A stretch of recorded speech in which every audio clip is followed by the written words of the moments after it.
1407 শতাব্দে ফাল্গুনী পূর্ণিমা গধূলি লগ্নে। তো সেই পূর্ণিমার সময় চন্দ্রগ্রহণ হয়েছিল। তাই চন্দ্রগ্রহণের অশুভ প্রভাব কাটাবার জন্য সকলেই হরিনাম করছিল। তা ভগবান তিনি নাম সকলের মুখে করিয়ে অবতরণ করলেন, কিন্তু চন্দ্রগ্রহণ কেটে গেল আর হরিনাম বন্ধ হয়ে গেল। তাই শিশুরূপে ভগবান তিনি ক্রন্দন করে উঠলেন জীবের দুঃখে। তাই ক্রন্দনের ছলে সকলকে আবার হরিনাম করালেন। ক্রন্দন বন্ধ হতো না যতক্ষণ কেউ হরিনাম না করত। এইভাবে সকলকেই তিনি হরিনাম করবার যে বা হরিনাম করলে যে তিনি খুশি হন, সন্তুষ্ট হন, তা শিক্ষা দিলেন। তাই শশীর অঙ্গনে হরিনাম ছাড়া আর অন্য কিছু হতো না। তাইভাবে নিমাই ধীরে ধীরে বড় হলেন, অনেক তার লীলা রয়েছে। তারপরে তিনি সন্ন্যাস গ্রহণ করে গেলেন শ্রীধামপুরীতে। সেখান থেকে তিনি সেখানে সার্বভট্টাচার্যকে উদ্ধার করলেন। তারপরে দক্ষিণ ভারতের উদ্দেশ্যে যাত্রা করলেন। দক্ষিণ ভারতে 2 বছর বিভিন্ন স্থান ভ্রমণ করলেন এবং সকলকেই কৃষ্ণ প্রেমে আপ্লুত করলেন। 2 বছর পরে নীলাচলে ফিরে এলেন। বাংলা থেকে বিশেষ করে স্বহস্তে মহাপ্রভু অদ্বৈত আচার্য বহু নিত্যানন্দ প্রভু নাথকে মালা চন্দনে স্বাগত জানালেন।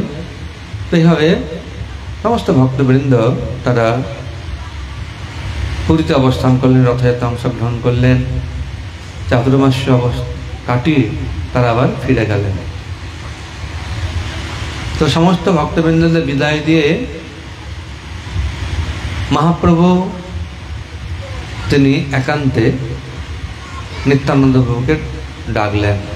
আর ডেকে তিনি বললেন যে আমি তো মাতৃ আজ্ঞাক্রমে নীলাচলে অবস্থান করছি, আর আপনিও যদি এই নীলাচলে অবস্থান করেন তাহলে বাংলার কি হবে? তাই আপনি বাংলায় যান, বঙ্গবাসীকে কৃষ্ণ প্রেম প্রদান করুন। কেন? কৃষ্ণ প্রেমের ভাণ্ডারী হচ্ছেন শ্রীমৎ নিত্যানন্দ প্রভু।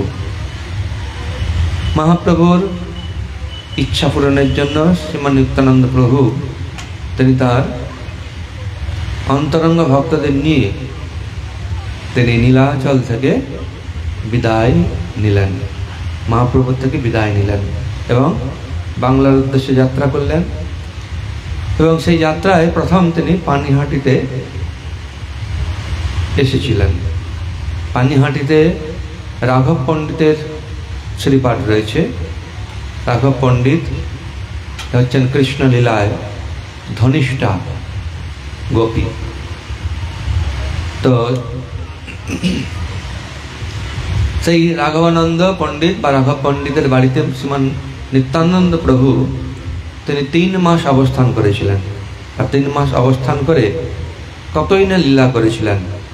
তার মধ্যে একটা লীলা হচ্ছে রঘুনাথ দাস গোস্বামীকে কৃপা করে তিনি দণ্ড প্রদান করেছিলেন। সেই দণ্ডের নাম হচ্ছে চিড়া দধি দণ্ড মহোৎসব। আজও প্রসিদ্ধ।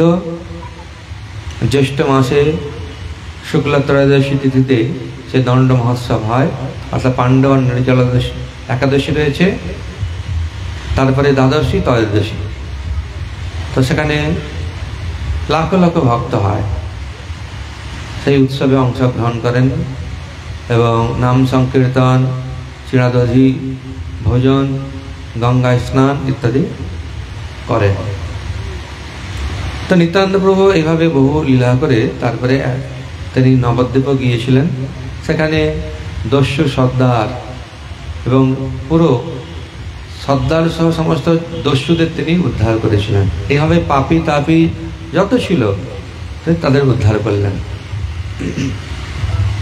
তো প্রথম বা এতে নবদ্বীপে যে প্রথম যখন নিত্যানন্দ প্রভু এলেন, মহাপুরুষের সঙ্গে মিলিত হলেন, তখন নিত্যানন্দ প্রভুকে এবং হরিদাস ঠাকুরকে ডেকে মহাপ্রভু বললেন, শোনো শোনো নিত্যানন্দ, শোনো হরিদাস, সর্বত্র আমার আজ্ঞা করহ প্রকাশ, প্রতি ঘরে ঘরে গিয়া কর এই ভিক্ষা, বলো কৃষ্ণ ভজ কৃষ্ণ, করো কৃষ্ণ শিক্ষা। তো সেই সময় তিনি মহাপ্রভুর পতিত পাবন নাম সার্থক করবার জন্য সবচেয়ে প্রতীত জগাই মাথায়কে উদ্ধার করলেন এবং জগাই মাথায়কে উদ্ধার করে শ্রীমান মহাপ্রভু পতিত পাবন নাম সমস্ত সার্থক হলো, সমস্ত জগতে ঘোষিত হলো। তো যখন নিত্যানন্দ প্রভু পরবর্তীতে যখন বাংলায় এলেন, প্রথম পানিহাটি, তারপরে তিনি এলেন শান্তিপুরে, শান্তিপুর থেকে তারপরে নবদ্বীপে, নবদ্বীপে অনেক লীলা করলেন। তখনই তিনি এই গোদ্রুম দ্বীপে নামের হাট খুলেছিলেন এবং গোদ্রুম দ্বীপ হচ্ছে কীর্তনাক্ষ ভক্তির পীঠস্থান। কীর্তন নবদা ভক্তির পীঠস্থান হচ্ছে নবদ্বীপ ধাম। নবদ্বীপ মানে 9টা দ্বীপের সমন্বয় নবদ্বীপ। নবদ্বীপ ধামের আকৃতি হচ্ছে অষ্টদল পদ্মের মতো, 8টা পাপড়ি যুক্ত একটি পদ্ম ফুল। তার মাঝে রয়েছে করক বা দহর, সেটা হচ্ছে অন্তর্দ্বীপ, এবং অন্তর্দ্বীপকে বেষ্টন করে রয়েছে আরো 8টি দ্বীপ যা পদ্মের পাপড়ির মতো। তো অন্তর্দ্বীপকে বেষ্টন করে রয়েছে সীমন্ত দ্বীপ, গোদ্রুম দ্বীপ, মধ্যদ্বীপ, কলদ্বীপ, ঋতুদ্বীপ, জন্মদ্বীপ, মতদ্রুম দ্বীপ, রুদ্রদ্বীপ। গঙ্গার পশ্চিম পাড়ে রয়েছে 5টি দ্বীপ, গঙ্গার পূর্ব পাড়ে রয়েছে 4টি দ্বীপ। এইভাবে নবদ্বীপ ধাম, এই নবদ্বীপ ধামে মহাপ্রভু যখন নবদ্বীপ ধামে লীলা করেছিলেন তখন তিনি পরিক্রমা করতেন। কখনো তিনি পঞ্চকোশী পরিক্রমা করতেন, কখনো অষ্টকোশী পরিক্রমা করতেন, কখনো কখনো তিনি 16 কোশী পরিক্রমা করতেন। তো নিত্যানন্দ প্রভু যখন মায়াপুরে অবস্থান করছিলেন তখন জীব গোস্বামী এসেছিলেন। জীব গোস্বামী হচ্ছেন শিল রূপ গোস্বামী এবং সনাতন গোস্বামীর ভ্রাতুষ্পুত্র, এবং জীব গোস্বামীর পিতার নাম হচ্ছে অনুপম বা বল্লভ। তো জীব গোস্বামী তখন খুব ছোট ছিলেন যখন তার পিতা, তার জ্যাঠা এনারা মহাপ্রভুর সান্নিধ্যে গিয়েছিলেন। তো যখন তিনি বিদ্যা উচ্চ শিক্ষিত হলেন, তারপরে অর্থাৎ ব্যাকরণ, অলঙ্কার আদি পাণ্ডিত্য অর্জন করলেন, তারপরে তিনি মায়াপুরে এলেন, নিত্যানন্দ প্রভু চরণ দর্শন করলেন এবং নিত্যানন্দ প্রভু কৃপাপূর্বক শ্রী জীব গোস্বামীকে নিয়ে তিনি নবদ্বীপ ধাম পরিক্রমা করে বিভিন্ন মহাপ্রভু লীলাস্থলী তিনি দর্শন করালেন। তো মহাপ্রভু এই সমস্ত লীলাস্থলী এবং আরও ভগবান কোন কোন দ্বীপে কি কি লীলা করেছেন, সেই দ্বীপের কেন নাম হয়েছে, যেমন অন্তর্দ্বীপ কেন নাম হয়েছে, সীমন্ত দ্বীপ কেন নাম হয়েছে, গোদ্রুম দ্বীপ কেন নাম হয়েছে, এ সমস্ত বিষয়গুলো নিত্যানন্দ প্রভু শ্রী জীব গোস্বামীকে ব্যাখ্যা করেছিলেন। তো এই গোদ্রুম দ্বীপে সুরভি কুঞ্জ রয়েছে। সুরভি দেবী যিনি হচ্ছেন কশ্যপ মুনির পত্নী, তিনি এসেছিলেন, অর্থাৎ ইন্দ্র, দেবরাজ ইন্দ্র কৃষ্ণ লীলায় আপনারা সকলে জানেন যে একটা অপরাধ করেছিলেন। মানে কৃষ্ণকে তিনি সাধারণ বালক বলে মনে করেছিলেন। তো ব্রজবাসীরা প্রতি বছর তারা ইন্দ্র পূজা করত, কেন ইন্দ্র হচ্ছেন বৃষ্টির দেবতা বা নিয়ন্ত্রণ কর্তা।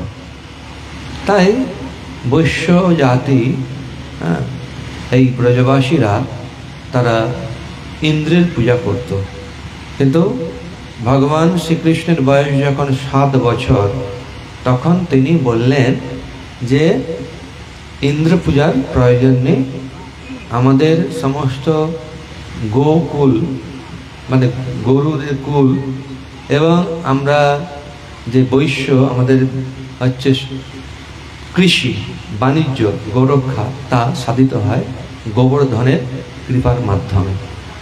কেন গোবর্ধনে রয়েছে গোবর্ধন নামের সঙ্গেই তার অর্থ নিহিত রয়েছে গোবর্ধন।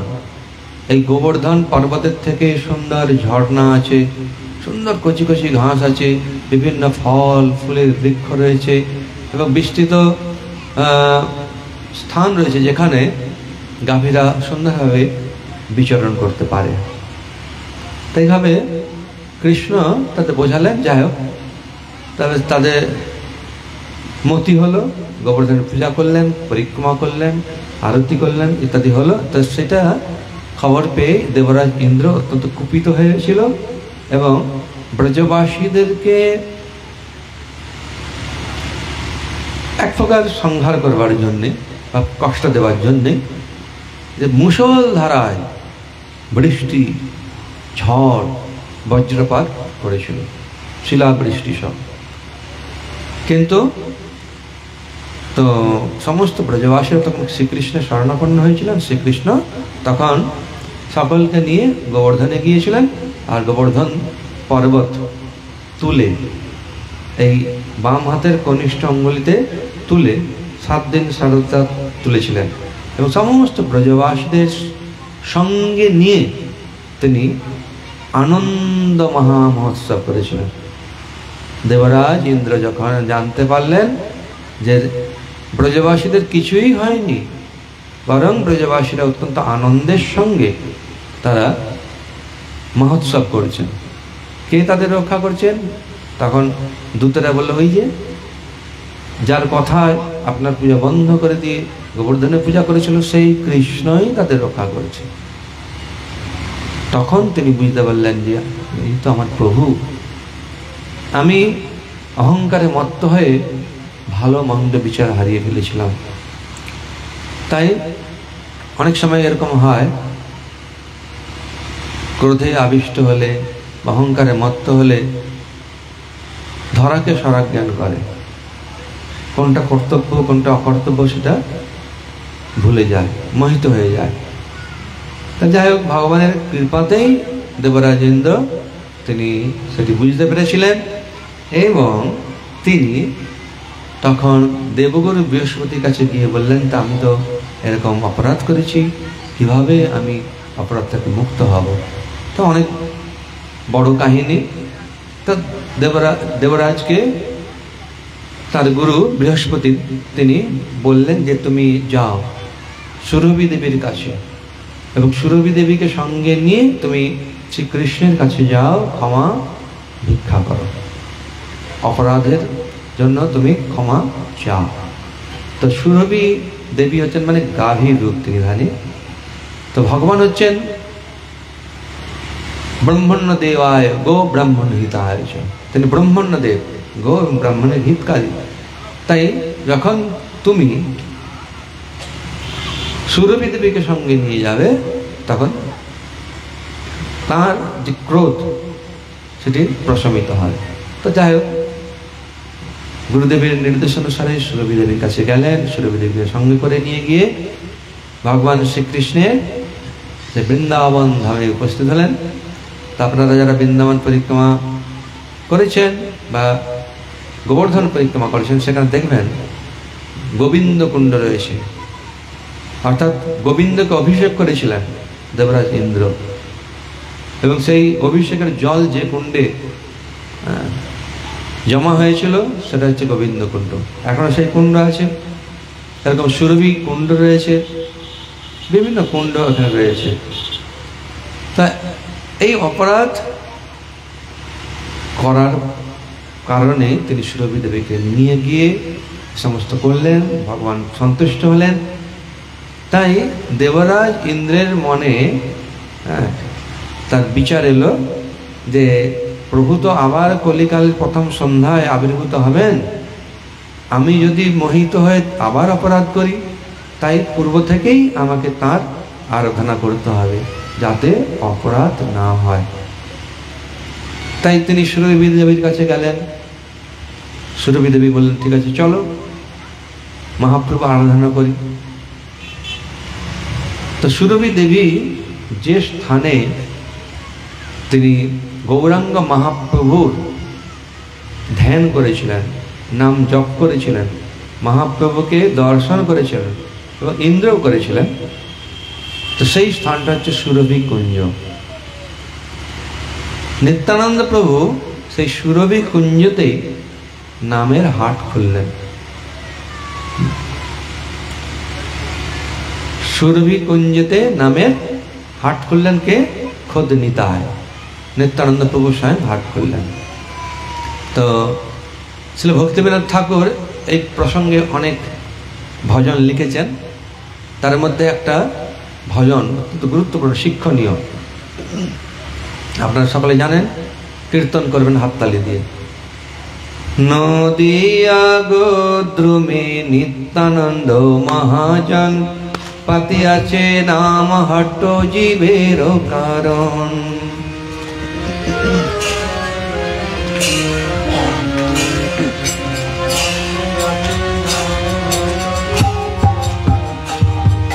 নদিয়া গোদ্রুমে নিত্যানন্দ মহাজন, পাতিয়াছে নাম হট্ট জীবের কারণ।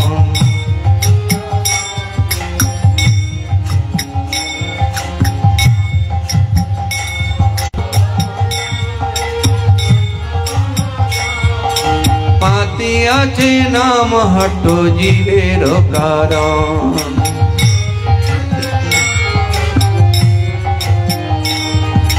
পাতিয়াছে নাম হট্ট জীবের কারণ।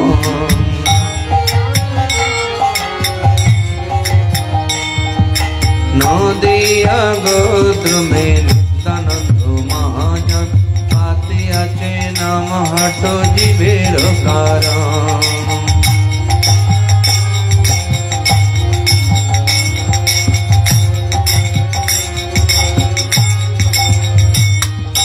প্রভুর আজ্ঞায় ভাই মাগিয়ে ভিক্ষা,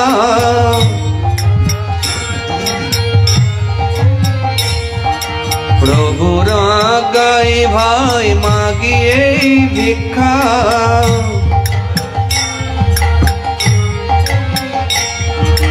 বলো কৃষ্ণ ভজ কৃষ্ণ করো কৃষ্ণ শিক্ষা।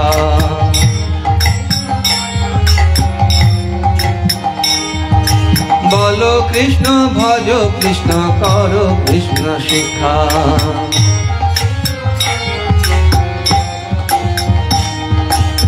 নিত্যানন্দ প্রভু তিনি নদিয়ার গোদ্রুমে, গোদ্রুম দিতে নামের হাট করলেন। আর নামের হাটের অধিকার কার রয়েছে? না, যারা হচ্ছে শ্রদ্ধাবান। নাম সংগ্রহ করতে হবে শ্রদ্ধার উপর মূল্য দিয়ে। এই হাটটা হচ্ছে নামের হাট। আমরা যেমন কোন সবজির হাটে যাই, কি চালের হাটে যাই, চাল কিনি কি ধান কিনি, যাই কিনি না কেন একটা মূল্য দিতে হয়। সেরকম নাম সংগ্রহ করতে গেলে মূল্যটা হচ্ছে শ্রদ্ধা। তাই শ্রদ্ধাবান ব্যক্তিরাই এই নামের হাটে প্রবেশের অধিকারী। আর শ্রদ্ধা যত দৃঢ় হবে তত সেই শুদ্ধভাবে নাম করতে পারবে। তাই নিত্যানন্দ প্রভু বলছেন যে আমি প্রভুর আজ্ঞায় এখানে এসেছি, এই নামের হাট খুলেছি, আর তোমরা কি করো? বলো কৃষ্ণ, ভজ কৃষ্ণ, আর করো কৃষ্ণ শিক্ষা। কৃষ্ণের নাম করো, কৃষ্ণের সেবা করো, আর কৃষ্ণ গীতা ভাগবতী যে শিক্ষা দিয়েছেন সেই শিক্ষাটা গ্রহণ করো। প্রভুর আজ্ঞায় ভাই মাগিয়ে ভিক্ষা,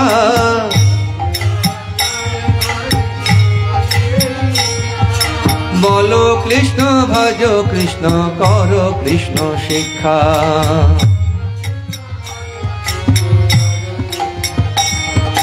বলো কৃষ্ণ ভজ কৃষ্ণ কর কৃষ্ণ শিক্ষা।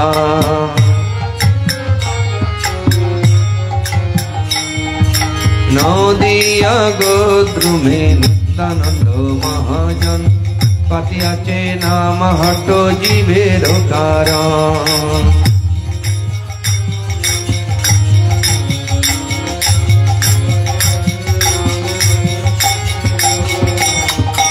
অপরাধ শূন্য হয়ে লহ কৃষ্ণ নাম,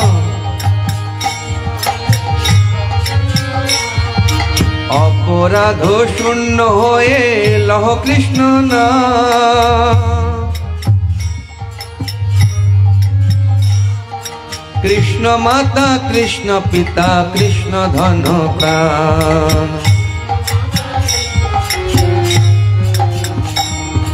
কৃষ্ণ মাতা কৃষ্ণ পিতা কৃষ্ণ ধন প্রাণ।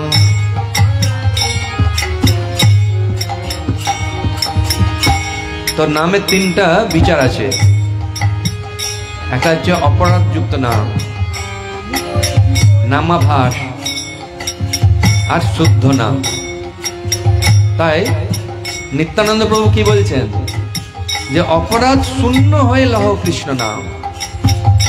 আর কৃষ্ণ হচ্ছেন আমাদের পিতা, কৃষ্ণ হচ্ছেন মাতা, কৃষ্ণ আমার ধন মানে সম্পদ, এবং কৃষ্ণ হচ্ছেন প্রাণ। প্রাণ ছাড়া যেমন শরীর থাকে না, সেরকম ভগবানকে বাদ দিয়ে জীবন সেটা হচ্ছে বিফল। অপরাধ শূন্য হয়ে লহ কৃষ্ণ নাম, কৃষ্ণ মাতা কৃষ্ণ পিতা কৃষ্ণ ধন প্রাণ।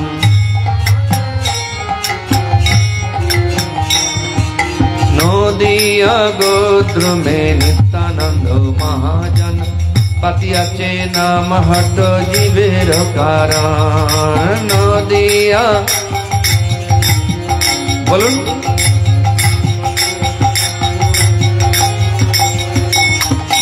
কৃষ্ণের সংসার করো ছাড়িও না চান,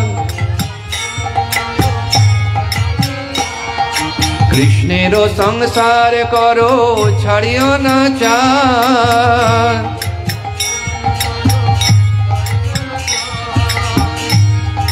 সংসার সকলে করেছে, কিন্তু বেশিরভাগই সব মায়ার সংসার, সেখানে কৃষ্ণ নেই। সংসারের ভোক্তা হচ্ছে আমি এবং আমরা। সবকিছু কিনে আনবো, আমি কি চাই, আমি কি ভালোবাসি, আমরা কি চাই, আমরা কি ভালোবাসি, কিনে এনে ব্যাস কোনটা কাঁচা খেলাম, কোনটা ফুটিয়ে খেলাম, রান্না করে গপাগপ খেয়ে নিলাম। ভগবানকে না দিয়ে খেলে কি হয়, পাপ গ্রহণ করা হয়। ভগবদ গীতার 3য় অধ্যায়ের 13 নম্বর শ্লোকে ভগবান বলছেন, তো নিরামিষ খেলেও পাপ হয়। আমিষ খেলে একটু বেশি, নিরামিষ খেলে একটু কম, কম বেশি। তাই ভগবানকে নিবেদন না করে খাওয়াটা হচ্ছে চুরি করে খাওয়া, কেন সমস্ত সম্পদ হচ্ছে ভগবানের।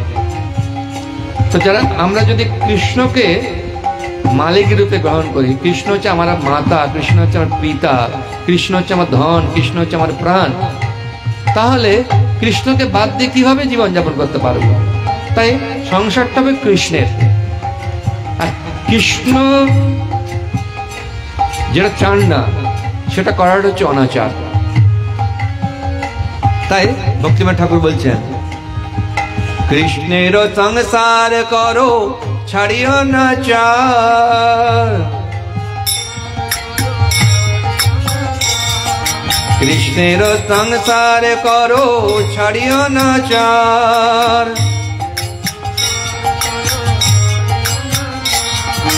जीवे दया कृष्ण नाम सर्वधर्म सार।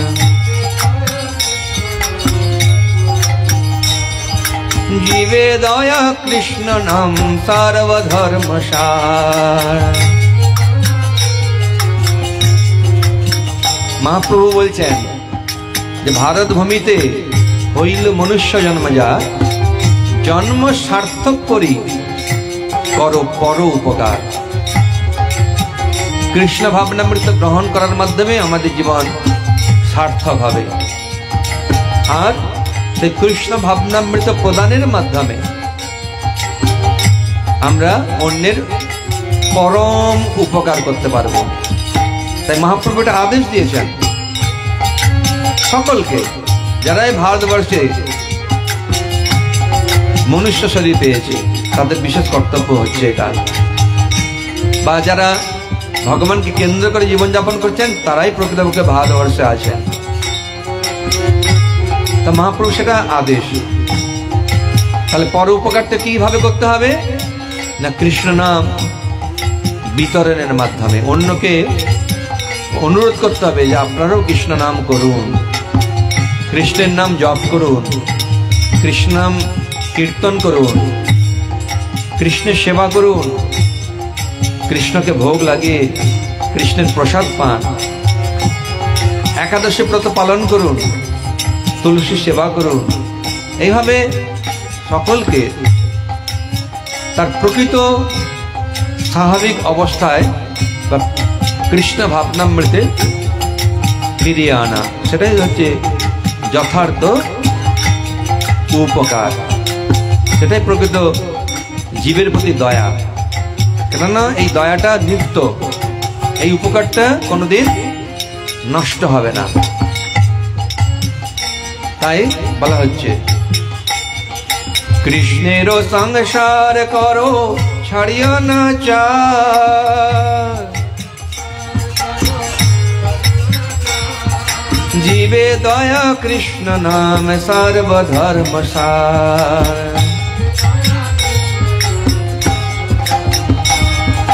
নদিয়া গোদ্রুমে নিত্যানন্দ মহাজন পাতিয়াছে নাম হটু জীবের কারণ।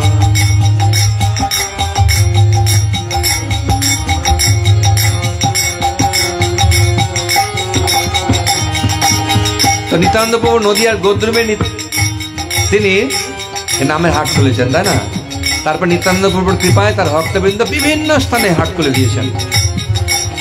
তা এইখানে একটা নামের হাট হচ্ছে তো, তাই না? এখানে কি হচ্ছে সকাল থেকে এই যে এই পর্যন্ত কি হচ্ছে, শুধুমাত্র ভগবানের গুণগান কীর্তন হচ্ছে, শ্রবণ হচ্ছে, স্মরণ হচ্ছে, এটা নামের হাট। নদিয়া গোদ্রুমে নিত্যানন্দ মহাজন পাতিয়াছে নাম হাট জীবের কারণ।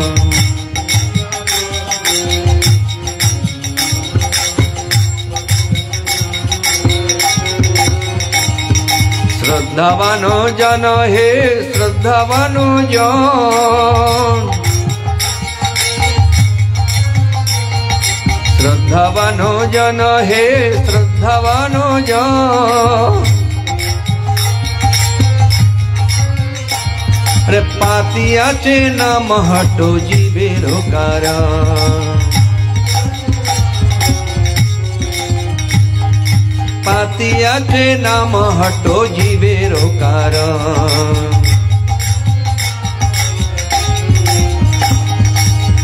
আপনারা হচ্ছেন শ্রদ্ধাবান ব্যক্তি। নিত্যানন্দ প্রভু তিনি প্রত্যেকের হৃদয়ে রয়েছেন, কার শ্রদ্ধা রয়েছে কার অশ্রদ্ধা রয়েছে তিনি জানেন। তো সেই নামের হাটে অধিকার তিনি সকলকে দেবেন না, যার শ্রদ্ধা রয়েছে তারাই আসতে পারবে। তাই এই শ্রদ্ধাটাকে আরো আমাদের বাড়াতে হবে। প্রতিদিন আমরা বাড়িতে এই হরিনাম করব, ভগবানকে কেন্দ্র করে জীবন যাপন করব, তাহলে আমাদের জীবন সুখী হবে, আনন্দময় হবে। মহাপ্রভু কি বলেছেন, দশে পাঁচে নিজ মিলে নিজ দুয়ারে, কীর্তন করো সবে হাতে তালি দিয়ে। জন যখন মিলিত হবেন আপনারা হাততালি দিয়ে কীর্তন করবেন। তো হাততালি দিয়ে শুরু হয়ে যাক হরিনাম।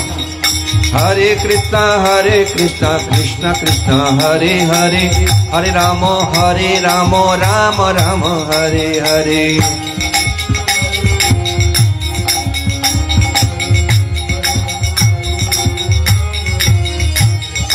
हरे कृष्ण कृष्ण कृष्ण हरे हरे, हरे राम राम राम हरे हरे।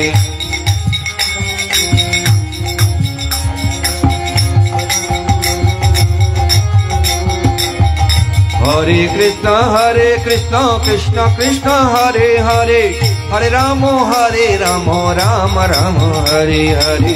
हरे कृष्ण कृष्ण कृष्ण हरे हरे, हरे राम राम राम हरे हरे। हरे कृष्ण कृष्ण कृष्ण हरे हरे, हरे राम राम राम हरे हरे। हरे कृष्ण कृष्ण कृष्ण हरे हरे, हरे राम राम राम हरे हरे।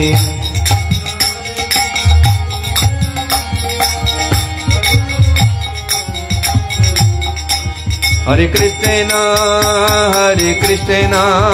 कृष्ण कृष्ण हरे हरे, हरे राम राम राम हरे हरे।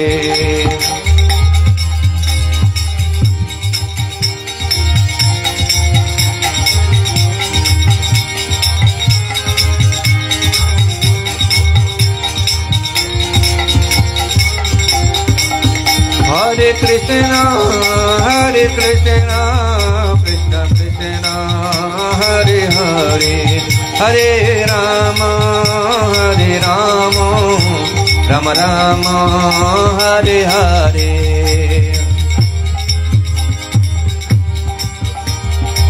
हरे कृष्ण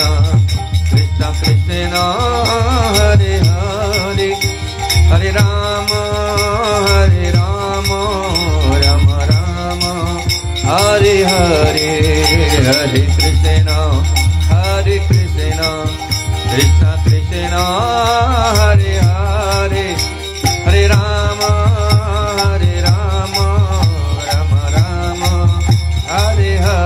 সকলে বলছেন না কিন্তু আমি দেখতে পাচ্ছি, সকলে বলেন, বলুন বলুন।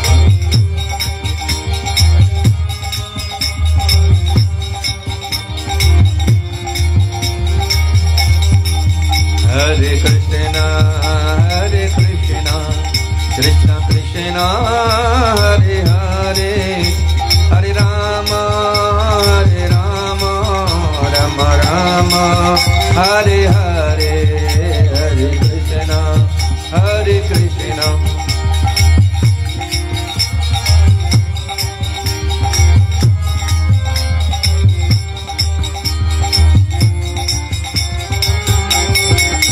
नित्य गौर हरि बोल हरि बोल हरि बोल हरि बोल, नित्य गौर हरि बोल हरि बोल हरि बोल हरि बोल।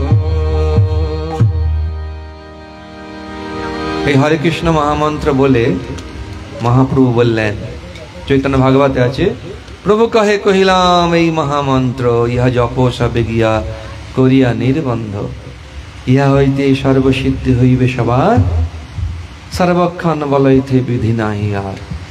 তো এখানে শ্রীল প্রভুপাদ বলছেন যে ভবরোগের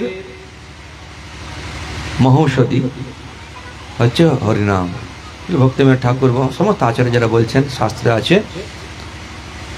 তো যখন রোগ তো হলো, রোগ হয়ে আছে, তাই রোগ দূরীভূত কিভাবে হবে? হরিনাম সংকীর্তনের মাধ্যমে, তাই না? কিন্তু এখানে তো হরিনাম সংকীর্তন হলো, রোগ আর নেই, কিন্তু একটু দূরে গেলেই আবার মায়া আক্রমণ করবে। তাই কি করতে? ভ্যাকসিন নিতে হবে। সেটা কি না কৃষ্ণ ভাবনামৃত গ্রহণ করতে হবে। সেটা হচ্ছে নির্দিষ্ট সংখ্যায় জপ করতে হয়। এটি মহাপ্রভুর আদেশ। প্রভু কহিলাম এই মহামন্ত্র ইহা জপ সবে গিয়া করিয়া নির্বন্ধ, ইহা হইতে সর্বসিদ্ধ হইবে সবার, সর্বক্ষণ বলইতে বিধি নাই আর। সব সময় ভগবানের নাম করা যায়। কি শয়নে শুয়ে শুয়ে হরিনাম করা যায়, শুয়ে শুয়ে ঠাকুর দেখা যায়? হ্যাঁ, চোখ বন্ধ করে দেখা যায়? চোখ বন্ধ করে হরিনাম করা যায়? হ্যাঁ, ভোজনে খেতে খেতে হরিনাম করা যায়, শোনাও যায়। হ্যাঁ, হরিনাম চালিয়ে দিতে হবে, তবে শুদ্ধ ভক্তের শ্রীমুখ থেকে যে হরিনাম সেটাই শুনলে উপকার হবে। পেশাদারি যারা রয়েছে, হ্যাঁ, অনেক বিভিন্ন প্রকার মিউজিক দিয়ে বিভিন্ন রাগে রাগিনীতে হয়তো করছে, কিন্তু সে নিজের জীবনে পালন করে না। সে হয়তো নামের জন্যে অথবা টাকার জন্য হরিনাম করছে। হ্যাঁ, তো সেটা প্রকৃতপক্ষে অপরাধযুক্ত নাম। সেটা সেই নাম শুনে কল্যাণ হবে না।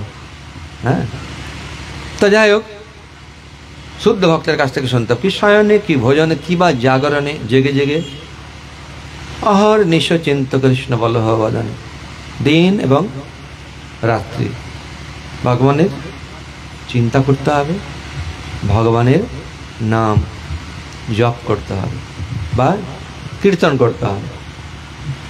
জপটা একটা নির্দিষ্ট সংখ্যায় করতে হয়। যেমন রোগ যখন কারো হয় তখন তাকে নির্দিষ্ট সময়ে নির্দিষ্ট ওষুধটি গ্রহণ করতে হয়। ঠিক সেভাবে এই ভবরোগের মহান বৈদ্য শ্রীমান মহাপ্রভু ভবরোগ নিরামের মহৌষধ তিনি গোলক বৃন্দাবন থেকে নিয়ে এসেছেন এবং সকলকে বিতরণ করেছেন, সকলকে করবার জন্য বলেছেন। সকলেই করতে পারে, এর কোনো সময় নেই। যে কেউ যে কোনো স্থানে যে কোনো পরিস্থিতিতে ভগবানের নাম করতে পারে, কিন্তু সেটা অভ্যাস না হলে হয় না। এই জন্য অভ্যাস করতে হবে। এটা হচ্ছে সাধনা, অভ্যাস করতে হবে। তখন অভ্যাস করতে করতে এমন একটা সময় আসবে, ভগবান তিনি কৃপাপূর্বক জিহ্বায় বা ইন্দ্রিয়তে তিনি স্ফুরিত হবেন। এখানে পদ্মপুরাণে বলা হয়েছে, নাম চিন্তামণি কৃষ্ণ চৈতন্য রস বিগ্রহ পূর্ণ শুদ্ধ নিত্য মুক্ত ভিন্নত্ব নাম নামিন। নাম হচ্ছে চিন্তামণি।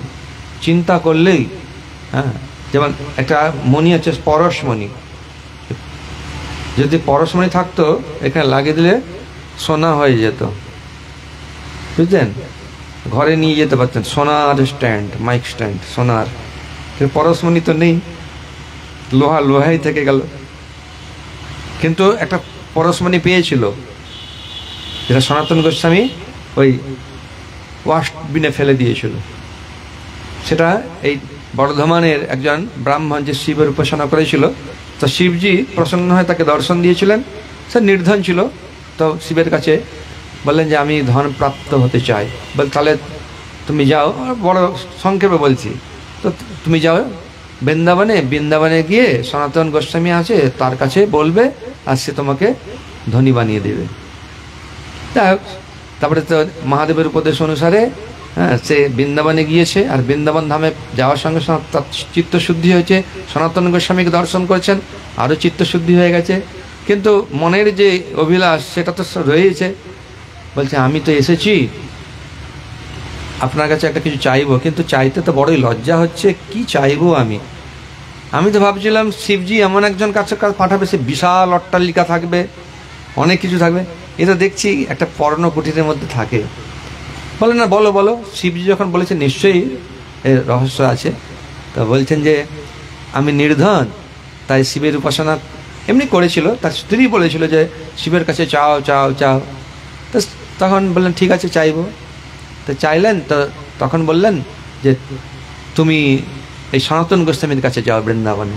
তো আমি সেই বৃন্দাবনে এসেছি, আপনার কাছে এসেছি, অনেক খোঁজ করে এলাম যে আপনি নাকি সনাতন গোস্বামী। হ্যাঁ, আমিও সনাতন, গোস্বামী, তো তাহলে আমার আশা পূর্ণ করুন, আমাকে ধনী বানিয়ে দেন। তখন বললেন ঠিক আছে, তাহলে ওই যে ওখানে আবর্জনাগুলো পড়ে আছে, ওই আবর্জনার মধ্যে ভালো করে খুঁজো, একটা মণি পাবে। তো খুঁজে দেখলো একটা মণি, ওর হাতে লোহার একটা আংটি ছিল, হ্যাঁ, তার সঙ্গে সঙ্গে এটা সোনা হয়ে গেল। তো সোনা যখন হয়ে গেল, সে তো হতভাগ হয়ে গেছে, বাপ বাপ, জীবন আমার সার্থক হয়ে গেছে, যেখানে লোহার ঠেকাতে থাকে। তো ঠেকাতে ঠেকাতে চিন্তা করছে, তারপরে বলে ঠিক আছে, তাহলে তুমি প্রসন্ন আছো? বলছে হ্যাঁ, খুব আমি প্রসন্ন, খুব খুশি হয়েছি। প্রণাম প্রণাম করে সে এবারে দেশের বাড়ির দিকে যাত্রা করছে। যাত্রা করতে করতে চিন্তা করছে, আচ্ছা এই মণিটা উনি আবর্জনার মধ্যে ফেলে দিয়েছেন, আর ওখান থেকে তুলে আমি নিলাম, তাহলে যাই, উনার এই ঘরের মধ্যে নিশ্চয় এর থেকে দামি মণি আছে, তাই না? এটা স্বাভাবিক, যেটা বেশি দামি সেটা কি করে ঘরে রাখে, তার থেকে বেশি হলে লকারে রাখে, তার থেকে বেশি যদি হয় মাটির নিচে বা কোথায় যে রাখে কেউ জানতে পারে না। তাই জন্য বলা হচ্ছে কৃষ্ণ হচ্ছেন ধন। ধনটা কোথায় আছে? হৃদয়ে। ভগবান হৃদয়ে আছেন।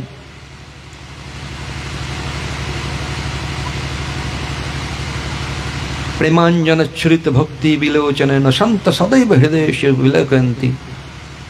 যারা ভগবানের ভক্ত সন্ত সাধু, তারা সব সময় হৃদয়ে শ্যাম সুন্দরকে অবলোকন করেন, তিনি রয়েছেন, উপলব্ধি করেন। তো ফিরে এসেছে, ফিরে এসে আবার প্রণাম করেছে। বলে কি ব্যাপার, ফিরে এসেছে কেন? বলছে একটা কথা বলি। বলে বলো। আপনি যে মনটা দিলেন, ওটা তো আপনি আবর্জনার মধ্যে রেখেছিলেন, তো সেটা আমি নিয়ে গেলাম। তারপর চিন্তা আমার হলো যে আবর্জনার মধ্যে যদি এই মণিটা থাকে, তাহলে আপনার ঘরের মধ্যে এর থেকে নিশ্চয়ই আরো মহামূল্য মণি রয়েছে। সনাতন গোস্বামী তাকিয়ে বললেন, আচ্ছা তুমি ওই মণিটা নেবে? হ্যাঁ নেব নেব। সত্যি বলছো তো নেবে? ভালো করে বিচার করো, নেবে তো? হ্যাঁ নেব।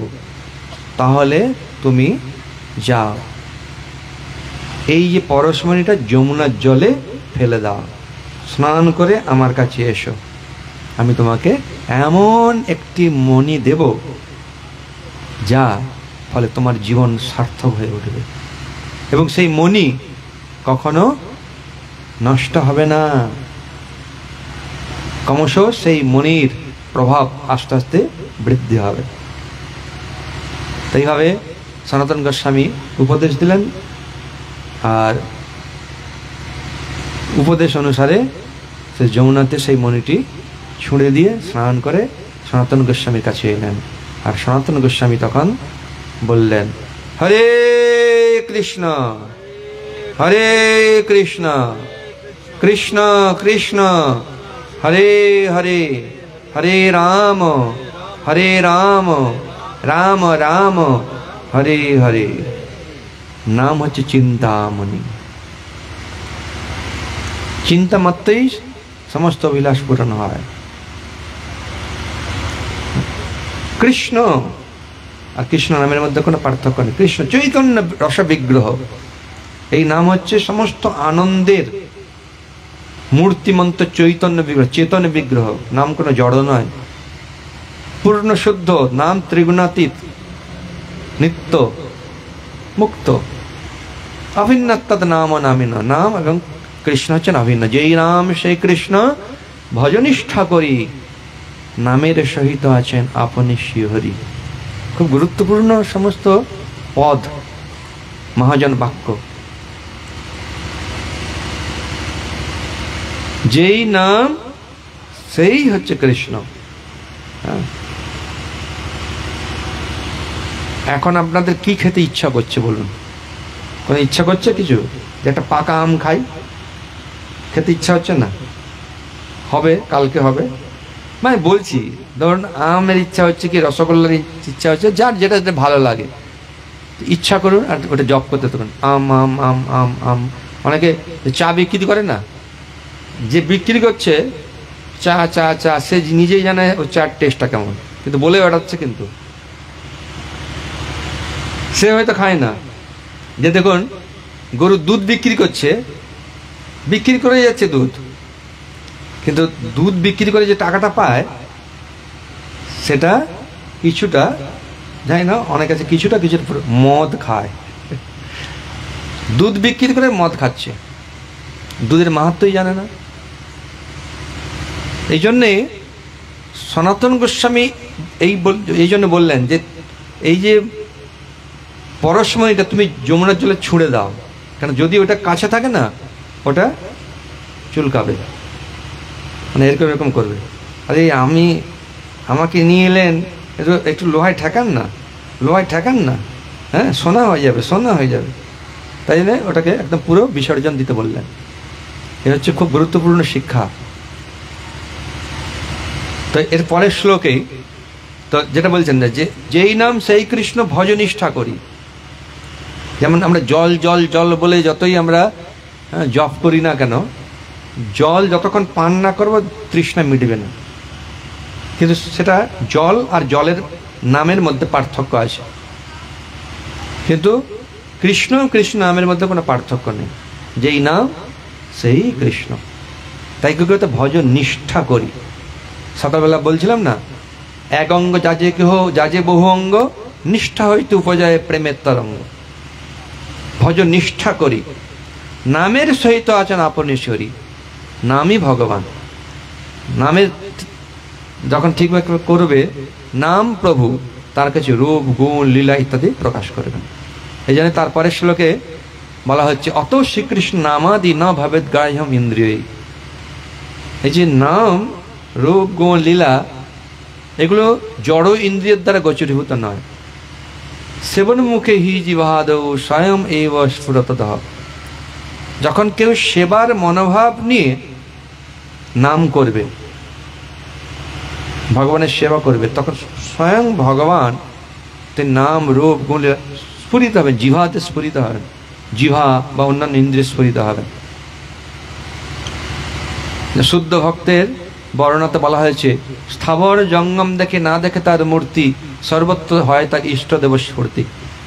মাধবেন্দ্র পরিপাদ মহাপ্রভু আদি ভক্ত মেঘ দেখলে কৃষ্ণের কথা মনে পড়তো, আর সঙ্গে সঙ্গে তাদের মধ্যে বিকার হতো। রাধারানী সেরকম মেঘ দেখলে, তমাল বৃক্ষ দেখলে সঙ্গে সঙ্গে কৃষ্ণ স্মরণ হতো, আর কৃষ্ণ প্রেমে বিভোর হয়ে যেতেন তারা। তো সেই স্তরে যখন আমরা উপনীত হব তখন সেই অবস্থা হবে। কিন্তু সেই স্তরে যেতে গেলে আমাদের সাধনা করতে হবে। নামাচার্য হরিদাস ঠাকুর 3 লক্ষ হরিনাম করতেন, দিন রাত্রি হরিনাম করতেন, কিন্তু আমাদের পক্ষে সেটা সম্ভব নয় প্রথম অবস্থায়। আমরা অন্তত তাকে অনুকরণ করতে পারি না। শিল প্রভুপাদ বলছেন তাকে আমরা অনুকরণ করতে পারি না, তাকে অনুসরণ করতে পারি। তিনি 3 লক্ষ হরিনাম করছেন, অন্তত কিছু তো হরিনাম করতে পারি আমরা। 16 মালা প্রায় 25,000 কিছু বেশি নাম। তো প্রভুপাদ এটা বলেছেন কমপক্ষে এটা করা। তো অন্তত প্রথম অবস্থায় যদি এটাও না হয়, অন্তত কিছু নাম জপ করার চেষ্টা করুন। আমাদের এখানে জপমালা রয়েছে, জপ ব্যাগ রয়েছে, করুন। এটাই আপনার থাকবে, বাদবাকি সব ছেড়ে যেতে হবে বা কেউ নিয়ে নেবে। তাই নিত্য ধন প্রাপ্তির জন্য, নিত্য ধন সংগ্রহের জন্য ভগবানের নাম জপ অত্যন্ত গুরুত্বপূর্ণ। এটি মহাপ্রভুর নির্দেশ। আর যদি আমরা সত্যি করে মহাপ্রভুকে ভালোবাসি, ভালোবাসাটা পরে কথা, যদি নিজের কল্যাণ করতে চাই তাহলে অবশ্যই হরিনাম জপ এবং কীর্তন করতেই হয়। সেই সঙ্গে সঙ্গে একাদশী ব্রত পালন। একাদশী প্রত্যেকটা মাসে 2 বার হয়, শুক্লপক্ষ কৃষ্ণপক্ষ। আর অনেক রকমের বাংলায় সব গুজব রয়েছে, হ্যাঁ, ভুল শিক্ষা রয়েছে। সেটা হচ্ছে কি না, একাদশী করবে বিধবারা, সধবারা একাদশী করবে না। এটা ভুল কথা, সম্পূর্ণ স্বাস্থ্য বিরোধী কথা। কেউ কেউ বলছে গৃহস্থরা করবে শুক্লপক্ষের একাদশী, কৃষ্ণপক্ষের একাদশী করতেন। তো এগুলো সব ভুল কথা। 8 থেকে 80 বছর সকলেরই একাদশী করা উচিত, কি নারী কি পুরুষ, কি ব্রাহ্মণ ক্ষত্রিয় বৈশ্য শূদ্র, ব্রহ্মচারী গৃহস্থ বানপ্রস্থী বা সন্ন্যাসী, সকলেরই একাদশী করা কর্তব্য। যদি আপনি আপনার মাকে ভালোবাসেন, বাবাকে ভালোবাসেন, ভাইকে ভালোবাসেন, কি ব্রাহ্মণ ইত্যাদি ভালোবাসেন, তাহলে একাদশী করুন। কেন একাদশী যদি কেউ না করে, সেই একাদশীতে শস্যের মধ্যে পাপ পুরুষ বিরাজ করে।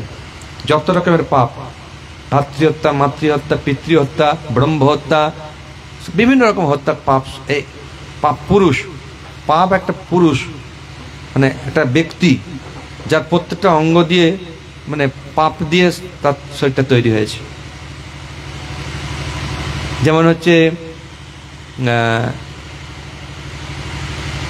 বিষ খাইয়ে খাইয়ে খাইয়ে খাইয়ে খাইয়ে একটা বিষকন্যা তৈরি হয়েছে। হ্যাঁ, তো সে যাকে স্পর্শ করবে বা তাকে সঙ্গে সঙ্গে সে মারা যাবে।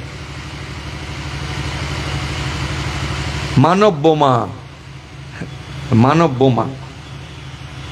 তো সেরকম পাপ পুরুষ, তো তিনি তাকে অধিকার দিয়েছেন যে তুমি এই একাদশীর দিনে পঞ্চশস্যের মধ্যে থাকবে। পঞ্চশস্য খাওয়া বারণ একাদশীর দিন। একাদশী অনেক স্তর রয়েছে, কেউ যদি নির্জলা করতে পারে খুব ভালো।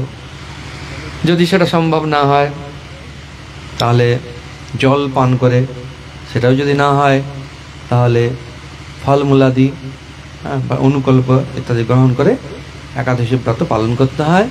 এবং যারা বর্তমানে অনেকে আছে হয়তো তারা আমিষ গ্রহণ করছে, তারাও একাদশী করতে পারবেন। আর হরিনাম জপ সকলে করতে পারবেন, করুন।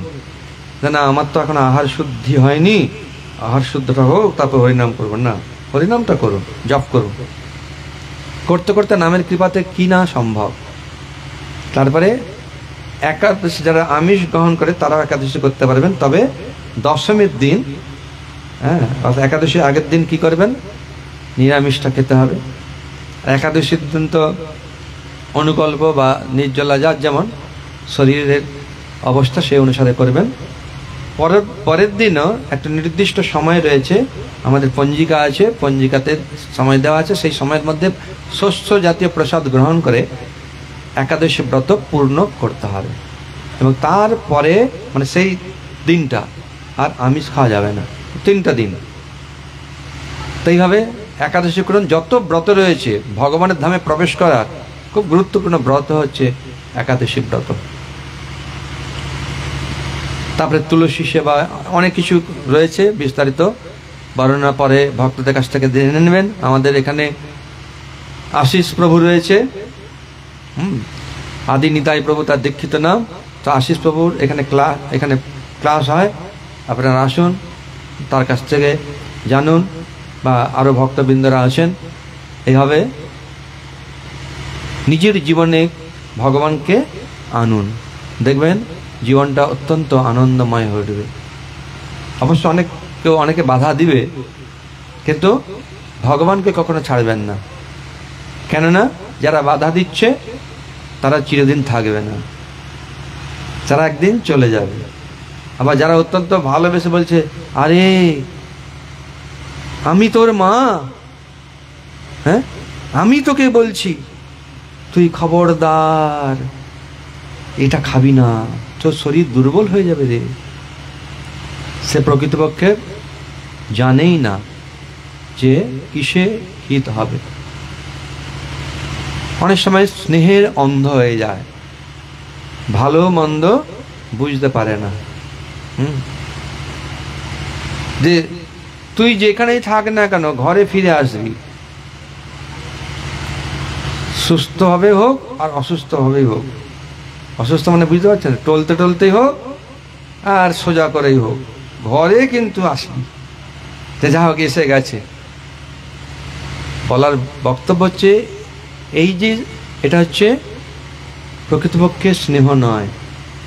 স্নেহের মাধ্যমে এতটাই হয়ে যায় যে ভালো মন্দ বিচারবোধ হারিয়ে ফেলে, যেটা ধৃতরাষ্ট্রের হয়েছিল। তাকে অনেক বোঝানো সত্ত্বেও, বিদুর কত বোঝালেন যে এদেরকে এইভাবে অত্যাচার করো না, ভগবান বুঝালেন, তবু শুনল না। পরিণাম খুবই খারাপ হয়েছিল, শুধু এই জন্মে নয়, ভবিষ্যতে। তাই ভগবান সকলের হিতৈষী, তার জন্যেই তিনি এই সমস্ত কথা বলছেন। যদি কেউ করে কার কল্যাণ হবে? যে করবে তার হবে, না করলে যেমন কর্ম সেরকম ফল। হরে কৃষ্ণ সমবেত ভক্তবৃন্দ কি, অনন্ত কোটি বৈষ্ণব বৃন্দ কি, নিতাই গৌর প্রেমানন্দে হরি হরি বল। এখানে পাঠ রাখলাম, একটু হয়তো 10-15 মিনিট হরিনাম হবে, তারপরে আজকের অনুষ্ঠান বিশ্রাম হবে। পরবর্তী কি হবে না হবে আপনার ঘোষণা করুন। হরে কৃষ্ণ। এটা নিয়ে নেন, এটা